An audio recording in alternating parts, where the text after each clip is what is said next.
नमस्कार मित्रांनो, आपण खोललं आहे छोटा हत्ती टाटा SBS4 चं हेड. गाडीचा प्रॉब्लेम होता, गाडी चालू होत नव्हती. पाहायला गेलं तर कॉम्प्रेशन थोडं पण येत नव्हतं आणि फायरिंग पण चेंज झालेली होती. म्हणलं हेड खोलून बघावं लागेल. बघितलं तर काय अक्षरशः मध्ये कपडा निघाला. ही गाडी आहे डेकोरेशनवाल्यांची. वॉलमध्ये कपडा अडकून बसलेला निघाला. इंग्लिश युनिफॉर्ममधून काढला आपण. बाकीचं काय निघालंच नाही, त्याच्यासाठी हेड खोलावं लागलं मला. अक्षरशः कपड्याने हेडचे वॉल बेंड झालेले आहेत. पूर्ण चेक केल्यानंतरच आपण हेड खोललेला आहे, कारण वरल्यावरी बघितलं तर नाही झालं. कपडा निघाला पण गाडीचा प्रॉब्लेम शॉर्ट आउट नाही झाला. पाहू शकता, हे आहे कपडा अडकलेला. गरज पडली तर याच्यासाठी अख्खं हेड खोलावं लागलं. आता गॅसकेट पण टाकावं लागेलच.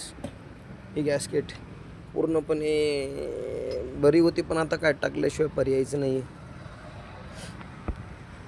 हे आपलं workshop shoe Motors and garage 4 wheeler गाड्यांचे सर्व काम करून मिळेल. परळी वैजनाथ. छोटा हत्ती टाटा